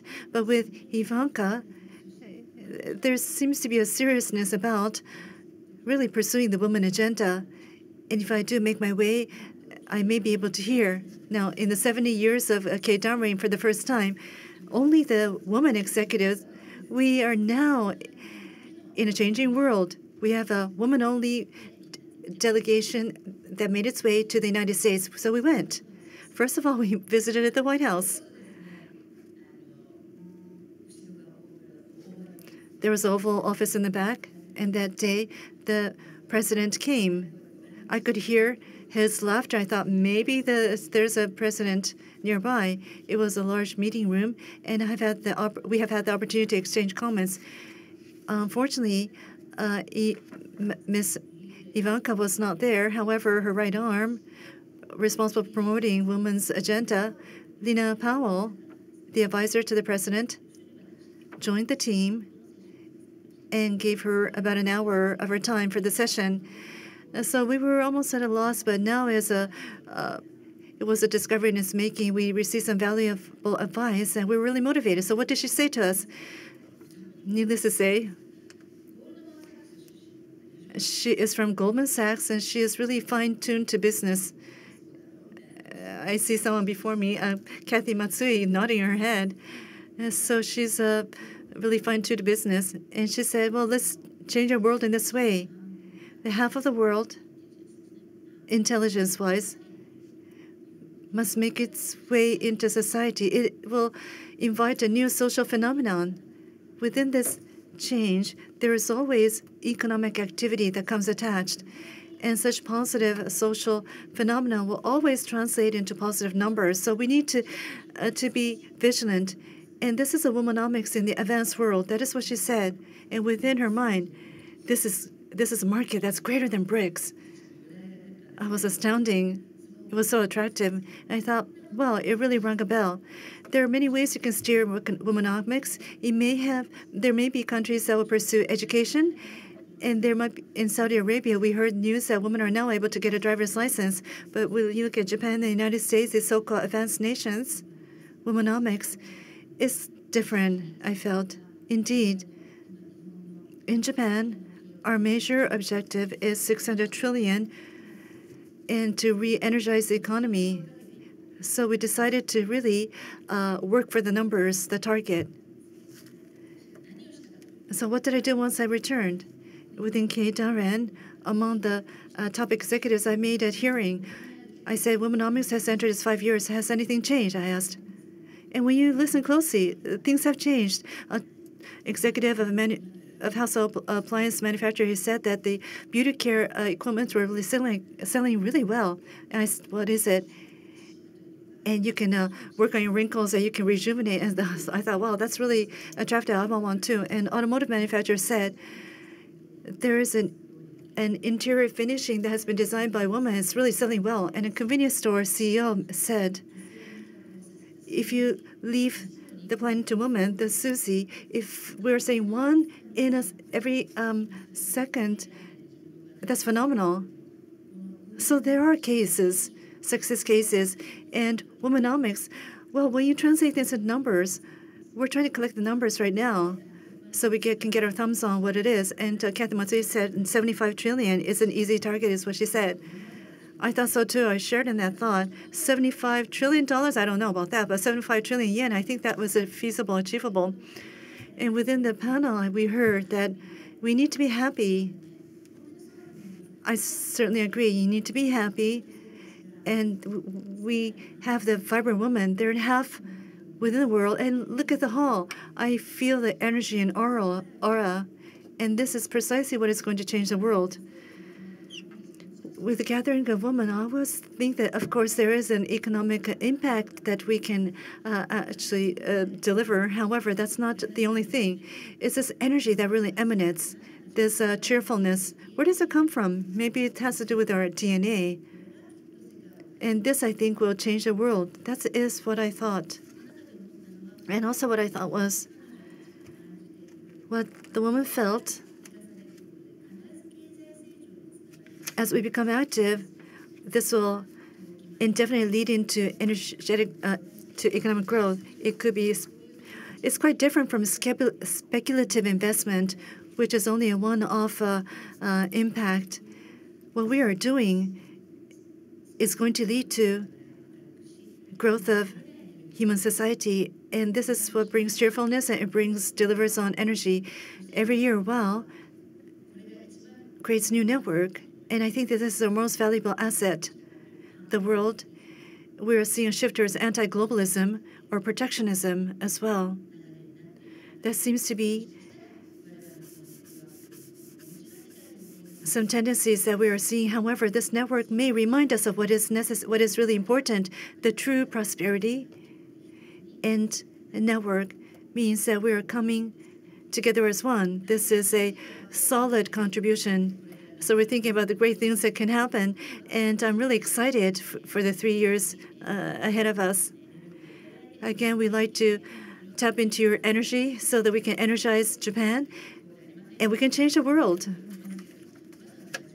But first of all, we have to start with the 75 trillion yen. Achieving that target is something we need to work on together. Thank you very much. Thank you very much, Ms. Haruno Yoshida. She has talked about with women's participation making headway, we will be able to create new markets. And also on behalf of the Japanese Business Circle, she has also developed her commitment to bring Japanese women's participation to the next stage. And we have the panelists who have joined us today. Perhaps we can ask you to stand up and turn around to face the audience.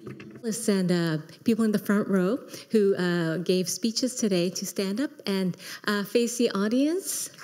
Once again, thank you very much. As we have been able to listen to your valuable comments, it has been really a colorful event, and of course we find that you're also very colorfully dressed. And this really depicts and captures the very colorful ideation perspective that is unique to women and that could also drive women's participation in society. Thank you very much for having joined us today. With this, we would like to conclude WOW, World Assembly for Women 2017, Day 1. Tomorrow we have the plenary session as well as 7 special sessions. We do hope that this will produce some productive and valuable output. I've served as a moderator. My name is Minori Takao from NHK World. Thank you very much.